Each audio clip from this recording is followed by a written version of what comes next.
नमस्कार दोस्तों, मैं आपका दोस्त एडवोकेट वीरेंद्र सिंह खुराना उपस्थित हूं 3 जनवरी 2023 के आज के वीडियो के अंक के साथ। हम लोगों ने नए साल से रोजाना एक वीडियो शाम को डालने का प्रयास कर रहे हैं। उसी प्रयास में आज की यह वीडियो है जो माननीय उत्तराखंड उच्च न्यायालय के 2 जनवरी 2023 यानी कि कल के निर्णय पर आधारित है। उपरोक्त निर्णय में यह कहा गया है कि क्या एक अनधिकृत कब्जेदार को भी न्यायालय की सुरक्षा मिल सकती है।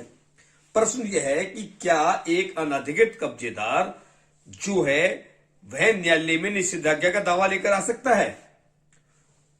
माननीय उत्तराखंड उच्च न्यायालय ने इसी निर्णय को अपने निर्णय में इसी प्रश्न का अवधारण किया है कि यह एक सत्य है कि जो ट्रू ऑनर है उसके विरुद्ध किसी भी प्रकार की निषेधाज्ञा नहीं जारी की जा सकती।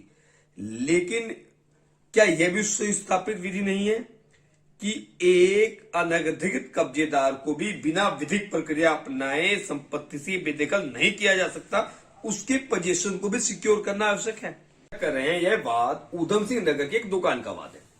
चंडी प्रसाद ने 19 जो एक दुकान जो थी उधम सिंह नगर जिसके स्वामी थे, उन्होंने अपनी यह दुकान अनीस अहमद को 1995 में किराए पर दी और इसकी एक रिफ्रेश लीज डीड भी बनाई गई। जब चंडी प्रसाद जी का देहांत हो गया, उनके देहांत के पश्चात उनके जो पुत्र था विनोद प्रकाश संपत्ति का स्वामी हुआ और जो दुकान का स्वामी होने के बाद विनोद प्रकाश ने यह दुकान की एक फ्रेश लीज डीड बनाई अनीस अहमद के साथ और कालांतर में विनोद प्रसाद ने यह दुकान तेजिंदर सिंह और सुखजीत सिंह को विक्रय कर दी।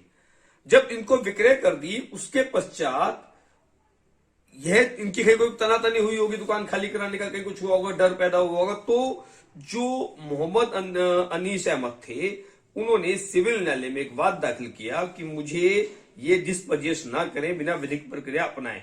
जो निचली अदालत ने उनका निम्न न्यायालय ने जो थे इस दावे को, इंजंक्शन के दावे को खारिज कर दिया। उसके बाद ऑर्डर 43 में वह अपना अपील में आए।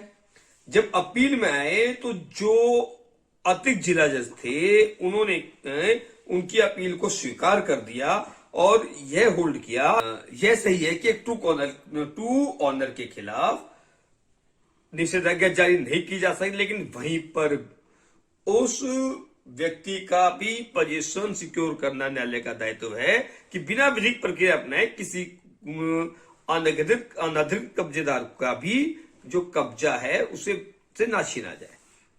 और जो पुराना स्पेशल रिलीफ एक्ट है सेक्शन 9 और जो नया है सेक्शन 6, इस पर चर्चा करते हुए माननीय उत्तराखंड उच्च न्यायालय ने भी इस पर चर्चा की और इसी बिंदु को सही माना कि यह सही है कि एक ट्रू ऑनर के खिलाफ स्टे नहीं लिया जा सकता, निषेधाज्ञा नहीं की जा सकती। इस बात में एक मूल तत्व यह भी था कि जो वह था किराएदार था और किराएदार के ने एक सेक्शन 30 में अपना किराया जमा करा और जब सेक्शन 30 में किराया जमा किया और कालांतर में कोर्ट ने सेक्शन 30 में जो किराया जमा किया था उसका दावा उसका खारिज कर दिया तकनीकी आधार पर।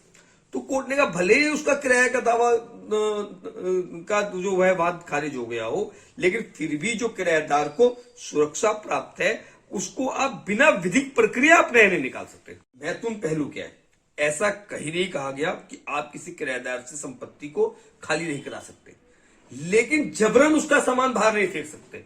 यदि आप किराएदार से संपत्ति खाली कराना चाहते हैं तो आप विधिक प्रक्रिया अपनाए, एक दावा लेके आए और उसको बेदखली के दावे से खाली करा सकते हैं, लेकिन किसी भी आधार पर किसी किराएदार से जबरन संपत्ति को खाली नहीं कराया जा सकता। यह माननीय उच्च न्यायालय ने कहा है। यही एक सुस्थापित विधि है कि किसी को भी बिना विधिक प्रक्रिया उसका कब्जा अनधिकृत भी है, अगर आपको लगता है कि उसका कब्जा जबरन कब्जा भी कर लिया है, तब भी उसके लिए विधिक प्रक्रिया तो अपनाई जानी चाहिए। उस विधिक प्रक्रिया को अपनाकर ही आप उसे बेदखल कर सकते हैं।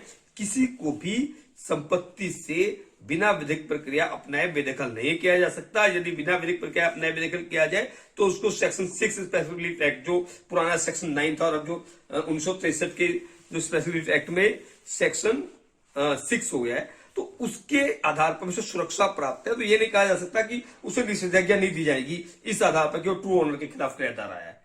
तो यह एक निर्णय था जो आया है, इस पर हम आज आपके समक्ष वीडियो लेके आए हैं। आप हमारे चैनल से जुड़े रहें, सब्सक्राइब करें। कल फिर किसी निर्णय के साथ आपके समक्ष उपस्थित होंगे। नमस्कार, धन्यवाद।